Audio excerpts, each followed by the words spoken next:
ఎదిగిన software engineer ఇచ్చిన సమాచారంతో నిందితుడిని పట్టుకోగలిగారు. ఒక్కసారి మనం ఇక్కడికి కూడా వెళదాం. బహుశా ఇదిగో ఒకసారి ఇక్కడ నుంచే దూకి వచ్చాడు. తను ఈ ప్రదేశంలో నుంచే దూకి వచ్చాడు. ఒకసారి దూకడానికి ఎంతవరకు అవకాశం ఉంటుందో మనం కూడా చూద్దాం. ఎస్, అవును. సో మనం మైక్ పట్టుకుని ఒంటి చేత్తోనే ఇలా దూకటానికి అవకాశం ఉంది అంటే వాడికి ఇంకా అవకాశం ఉంటుంది. సో ఇదిగో ఇలాగే దూకొచ్చాడు. ఇటువైపు నుంచే వచ్చాడు ఆ దుండగుడు. ఇది 3rd ఫ్లోర్. ఇటువైపు నుంచే దూకొచ్చి అటువైపు దూకి ఆ ఇంట్లో వెళ్ళి సహస్రం చంపేశాడు. ఇక్కడికి వచ్చిన తర్వాత కూడా బహుశా సీసీ కెమెరాస్ ఏమిలో ఈ గోడ పక్క నుంచి మనం ఇలా వెనక్కి వెళుతూ ఉంటే ఈ సీసీటీవీలో ఎక్కడా కూడా రికార్డు కావడం లేదు. ఇక్కడికి వచ్చిన తర్వాత ఇదిగో ఇక్కడ మెట్లు ఉన్నాయి. నేను ఒకసారి 4th ఫ్లోర్కి వెళ్తాను. ఒక్కసారి ఎస్, ఇక్కడ మనకి మెట్లు ఉన్నాయి అండ్ లిఫ్ట్ కూడా ఉంది. ఎస్, మనం 4th ఫ్లోర్కి వచ్చేసాం. ఇదిగో ఇదే 4th ఫ్లోర్. అంటే రోజు ఇక్కడ నుంచి చూస్తుంటుంటాడు. ఇక్కడ నుంచి ఆ యువకుడు ఆ బిల్డింగ్ని ఉంటాడు. ఆ ఇంట్లోకి ఎలా వెళ్ళాలి, ఈ 3rd ఫ్లోర్లో నుంచి ఎవరికంటా పడకుండా ఎలా వెళ్ళాలి అని ప్లాన్ చేసుకున్నాడు. రోజు బస్సు ఇక్కడికి వచ్చి ఉండేవాడు. ఇక్కడున్న ఏ టీవీలోనూ కూడా ఇది రికార్డ్ కావడానికి అవకాశం లేదు. సో ఇక్కడ నుంచి వచ్చి ఏం చేశాడంటే ఆ రోజు కూడా ఉదయం వాళ్ళ తల్లిదండ్రులు వెళ్ళిపోయారు అని తెలిసిన తర్వాత ఇక్కడి నుంచి పసిగట్టి మళ్ళీ కిందకు వచ్చాడు. ఈ ఫ్లోర్లోనే, ఇదే 4th ఫ్లోర్, ఈ బిల్డింగ్లోనే ఉంటున్నాడు. పక్కింటి అబ్బాయే ఈ ఫ్లోర్లోనే ఉంటున్నాడు. ఆ మైనర్ బాలుడు ఆ 3వ బిల్డింగ్లో ఉన్న స్కూల్లోని ఇప్పుడు నేను మిమ్మల్ని స్కూల్ దగ్గర కూడా తీసుకెళ్తాను. ఆ స్కూల్లోనే 10వ తరగతి చదువుతున్నాడు ఆ పిల్లాడు. సో ఇటువైపు నుంచే దూకి కిందకు వచ్చేసాడు. మళ్ళీ ఫ్లోర్కి 3rd ఫ్లోర్కి వచ్చేస్తున్నాను. ఇదిగో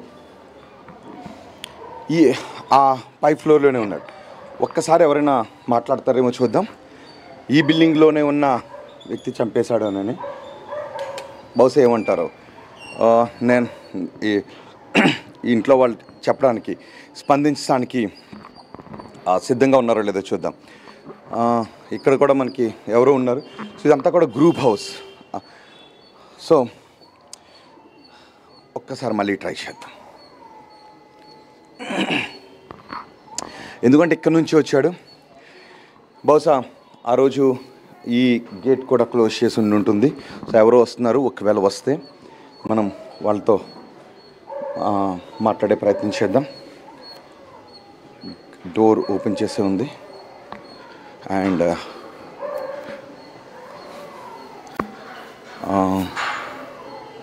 ఓకే, ఈ డోర్ కూడా ఓపెన్ చేసి ఉంది. కానీ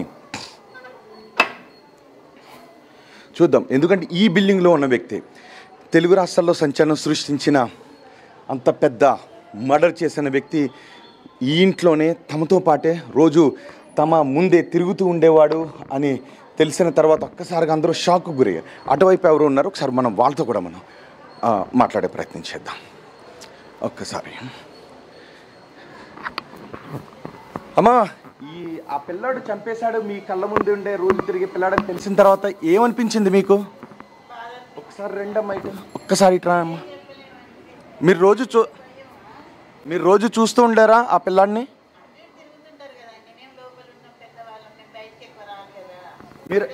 మీరు అనుకోలేదు కదా ఆ మర్డర్ జరిగిన తర్వాత వీడు అయ్యి ఉంటాడని అనుకోలేదు కదా? అయ్యా ఒకసారి ఇటు వస్తారా అయ్యా? ఈ బిల్డింగ్ వాచ్మేనా? ఒకసారి ఇటు రా అయ్యా, పర్వాలేదు, ఏం కాదు. అంటే మామూలుగా ఎప్పుడైనా చూస్తుంటావు కదా ఆ పిల్లాడిని నువ్వు? ఓకే, నేనే వస్తాను. ఓకే, మనం ఓకే, ఇక్కడైతే ఎవరు డోర్ ఓపెన్ చేయట్లేదు. ఇంకొకసారి నేను కాలింగ్ బెల్ ప్రెస్ చేస్తాను. సో ఎవరైనా వస్తే ఒకసారి మాట్లాడదాం. ఎందుకంటే ఇదే బిల్డింగ్లో ఉన్నటువంటి వ్యక్తి కాబట్టి. కానీ ఎంత ప్లాన్ చేశాడు, ఈ ఇంట్లో నుంచి దూకి అటువైపు రావాలి, ఆ తర్వాత లోపలికి వెళ్ళాలి, గ్యాస్ లీక్ చేయాలి, గ్యాస్ లీక్ చేసిన తర్వాత డబ్బులను దొంగిలించిన తర్వాత ఫైర్ చేసేసేయాలి అని ఇంత క్రిమినల్గా ప్లాన్ చేశాడు. దీనికి అంతటికీ కూడా కారణం నెట్లో నెట్లో ఉన్నటువంటి చాలా క్రైమ్ సీన్స్ అతను చూస్తుంటుంటాడు, చాలా క్రైమ్ సీరియల్స్ కూడా అతను చూస్తుంటుంటాడని తెలుస్తూ ఉంది. సో బాధ్యత కలిగినటువంటి ఒక వ్యక్తి, ఒక పౌరురాలు ఇచ్చినటువంటి ఒక వ్యక్తి ఇచ్చినటువంటి సమాచారంతో ఈ కేసుని పోలీసులు చాలా చాకచక్యంగా ఛేదించగలిగారు. ఇదిగో చూడండి ఒకసారి, ఇలాగే వచ్చాడు, ఇట్లానే వచ్చాడు, ఇట్లానే వచ్చాడు, ఇలా వచ్చి దూకి ఇదిగో ఇటువైపు నుంచి వచ్చాడు. ఇటువైపు నుంచి వచ్చిన తర్వాత ఇక్కడే ఈ ఇంట్లోకి వెళ్ళాడు. సో పైకి మనకి టెర్రస్ కూడా ఉంది, బహుశా ఇక్కడే దాక్కుని ఉంటాడు. ఓకే, పోలీసులు కూడా వచ్చారు, నిన్న ఆ అబ్బాయిని అదుపులోకి తీసుకున్నారు. వాళ్ళ పేరెంట్స్ని కూడా అదుపులోకి తీసుకున్నారండి, కిందకి వెళ్ళిపోతాం. ఓకే సరే, ఓకే, ఆ అబ్బాయిని కూడా అదుపులోకి తీసుకున్నారు. సో మనం ఈ గదిలోనే చంపిన తర్వాత మళ్ళీ అటువైపు నుంచే దూకి వెళ్ళిపోయాడు. ఇది థర్డ్ ఫ్లోర్లో ఉంది, ఇది థర్డ్ ఫ్లోర్లో ఉన్నటువంటి భవనం. ఒక్కసారిగా మీరు ఇదిగో ఈ ఇంట్లో ఉన్నవాళ్ళు, ఈ ఇంట్లో ఉన్న సంజయ్ ఈ ఇంట్లోనే ఉంటాడు, ఈ పోర్షన్లోనే ఉంటాడు.